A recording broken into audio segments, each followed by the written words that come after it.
nombre es Judith Pérez Soria, soy profesora e investigadora del Colegio Mexiquense. Como se ha visto recientemente en las noticias, pues hay un aumento de población en la frontera sur que está compuesta principalmente por personas procedentes de Haití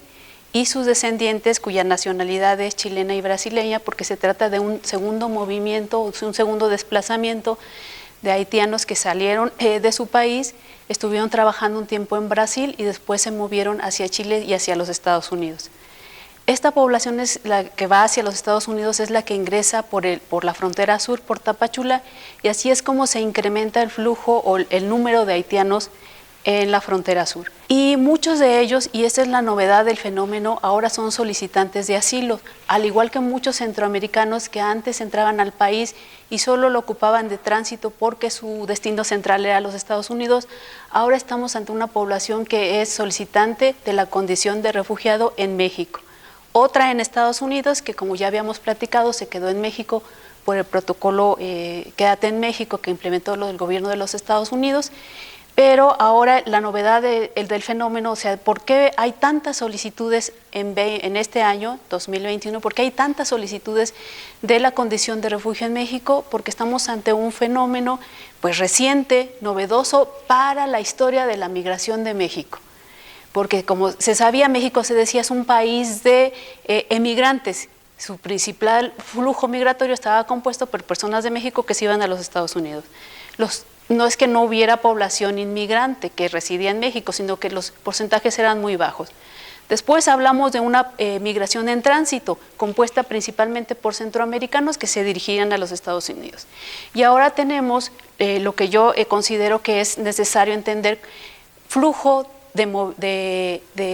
población mixto, es decir, que se encuentran en el mismo grupo de población migrantes por razones económicas, migrantes por razones políticas, solicitantes de asilo y refugiados. Y ellos están compartiendo un mismo espacio en la frontera sur y entonces la movilidad y la gestión de esta movilidad se vuelve más complicada por la variación de necesidades, por las diversas necesidades que tiene esta población que está junta. Recientemente se ha dicho que bueno, las autoridades competentes han dicho que que la mayoría de la población no califica para ser solicitante de refugio. Sin embargo, si consideramos la historia y las condiciones de América Central y de Haití, sabemos que hay un conjunto de causas de violencia, de inestabilidad política que por supuesto hace que las personas salgan de sus países, ya no solo por cubrir necesidades de sobrevivencia, de economía, de salario, de dinero, sino por que su vida corre peligro, porque es una violencia generalizada que hace que no estamos hablando de la sobrevivencia, sino de la vida y de la libertad que están en riesgo. Y si eso es así, entonces por supuesto que son solicitantes de asilo que pueden calificar, nada más que por mucho tiempo la causa reportada central eran razones económicas y esto hace que entonces las autoridades digan son migrantes económicos y no hay que darles la protección necesaria que es un derecho internacional, está avalada por el derecho internacional, esta protección a solicitantes de asilo y de refugio en México. Y es lo que se ha dicho públicamente y es cierto, el sistema de refugio, las autoridades, las instituciones están rebasadas. Y esto demanda pues una reestructuración del sistema de asilo y refugio en México, sobre todo porque nuestro país firmó los 2 pactos mundiales recientemente en 2019 sobre la atención a migrantes con apego a derechos humanos y la protección a solicitantes de asilo y refugio. Entonces, sobre esos 2 pactos mundiales, más las leyes que ya hay en México para atender a solicitantes de asilo y refugiados, pues está como el marco legal para hacer las medidas o la atención necesaria a estos solicitantes de la condición de asilo. Se dice que está rebasada y es cierto, pero tenemos que tener en consideración un punto. Las solicitudes de asilo en México eran muy bajas hasta 2019.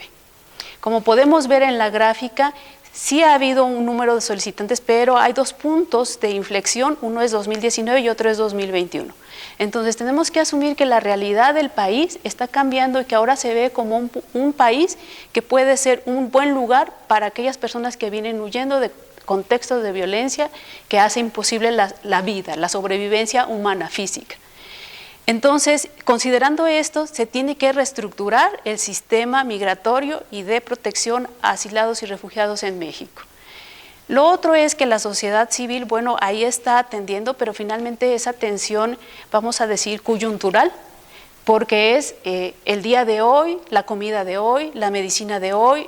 las cosas que están en el momento. Pero las soluciones estructurales y a largo plazo, indudablemente, están a cargo de los gobiernos en sus 3 órdenes, por supuesto, y sobre todo del gobierno federal por estos pactos internacionales que se han firmado, pero la atención directa recae siempre en los gobiernos municipales y en las instituciones asociadas con la migración y con el refugio en México. Como se ve en esta gráfica, pues las solicitudes de asilo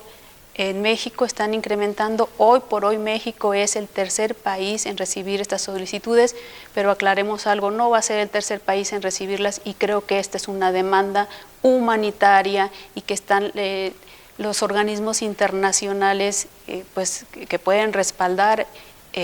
esta situación y que demanda de medidas.